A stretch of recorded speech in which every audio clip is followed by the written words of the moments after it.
So, next up, we have Gerald Fass of the Hackett Group and Cathy Tornbohm of Gartner. Like a G6, like a G6, like a G6. Now I'm feeling so fly, like a G6, like a G6. Good morning. Good morning. So our question today is, if global business services is a business, how do you keep redefining and reinventing the product and really treating it like a product?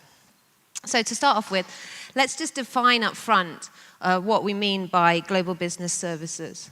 So if you just take global business services, not just about the shared services of old, right? So it's the entire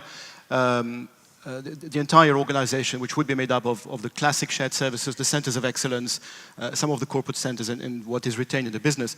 But the defining characteristics of that is it is run as a business. It will have all of the attributes of a business. Okay. And we consider it like that. Okay, wow, so you think of it as a complete business. So if you were going to start constructing one, where would you start? Start and finish with process. I mean, we've heard a lot of conversations this week about the technology, the people, the talent.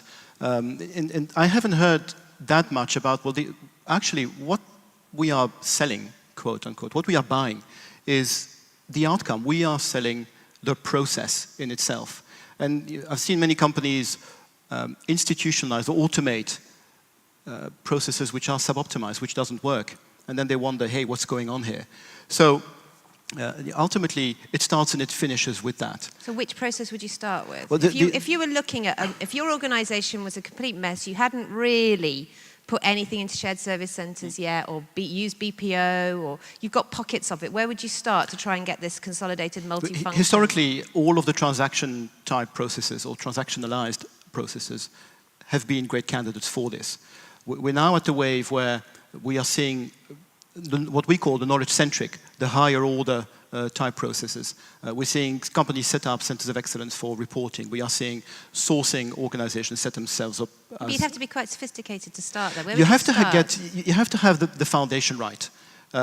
You can't just go and set it up from start. However, we are seeing companies who are either using BPO or taking the risk of taking much more of an end-to-end view and looking at redefining themselves along the process lines from the start, and therefore they can do much more, much faster. Okay, so if you're looking for that value across the process lines, so you have to be quite brave then and actually address areas. So, for example, looking at procure to pay or source to pay goes across two departments. So I've always thought that's a better place to start than trying to do order to cash, which actually might be more valuable to the business in some respects, but you have to go across three departments plus IT. From a sort of bravery perspective, you're probably right. From the pragmatist view perspective, if the CPO and the CFO don't get on, it won't work. We will be seeing companies look at, let's do finance and let's get it right. And then what will happen is either brute force, the CEO will say, I've had enough of this, get this done, or we will see something organic happening, where the guys in the shared service centers or in GBS say, hey, well, actually, if we get to work with the procurement people, maybe we can solve downstream and we can get this done. And then they create the value proposition bottom up. We heard about innovation earlier. It's one of those hidden innovation cycles where they go, well, if I speak to this person, my problem disappears. And therefore, by taking that end-to-end view, yeah, so I see so many organizations where that sounds really nice. If I speak to this person, my problem disappears, you just said. However, my incentives and my HR sign-up letter do not encourage me or even necessarily work with me actually working with the person that's in the other division or the further down that end-to-end chain. So I think that that's one of the things that's quite been missed in terms of how you get to this sort of nirvana of having a productized business is actually getting everybody's goals aligned. So with that said, who should be in the team to make this productized, this end-to-end process work? Well, the shared services which I've seen not work very well are those that operate as an island. Those that almost get into this us and them victim type situation. So if you want to really get this done properly, if you really want to go down, let's productize this, you need to have everybody on board. You need to have the finance and the HR and the procurement people and the IT guys. They need to understand what alignment means. They need to understand what the outcome is. But most importantly, one of the stats I think I showed yesterday is lack of alignment between the GBS and the enterprise standards. And the corollary of that is incentives are not aligned either. So you can't just decide, let's do this, let's productize, let's go end to end. There's much more to it.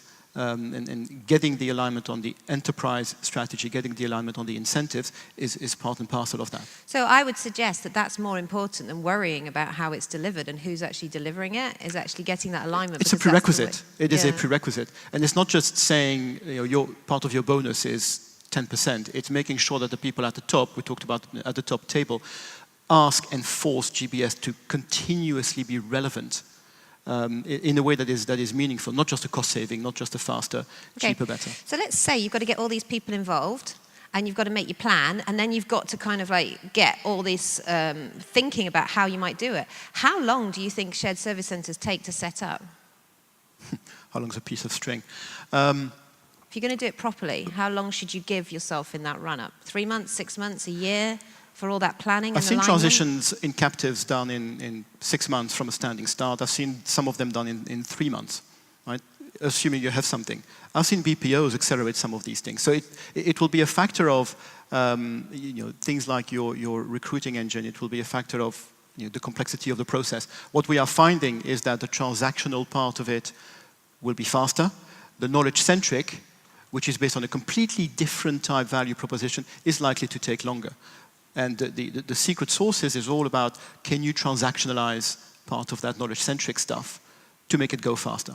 Mm-hmm. Okay, so it could take, how long is a piece of string? Any amount of time. Do you think that there's anything that you can't put into your productized, multifunction, shared service center stroke BPO? So the framework I like to use for this is a process more judgment-based versus rules-based? And can you define some of these rules? And I would then assess that as well against, is a process more decision-based or execution-based?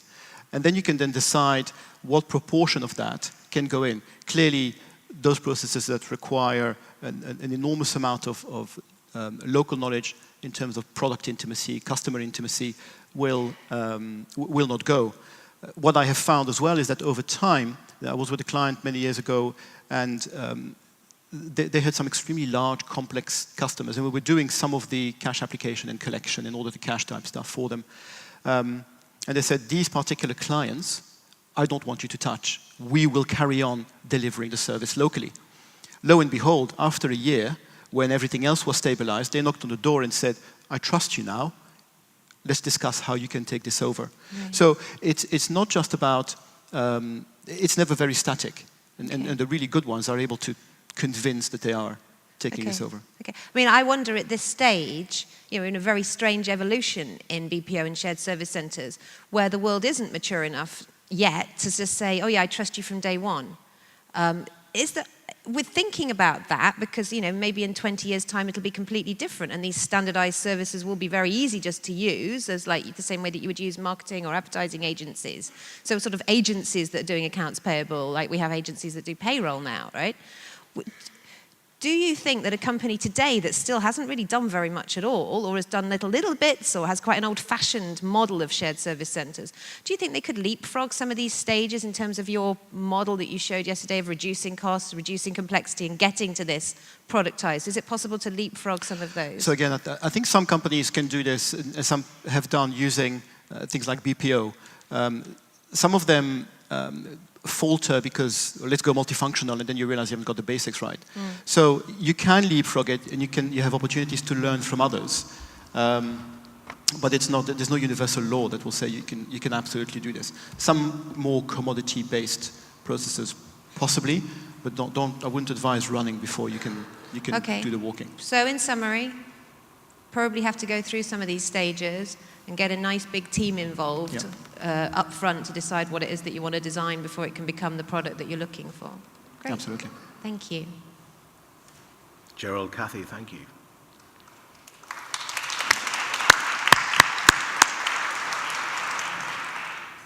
Questions?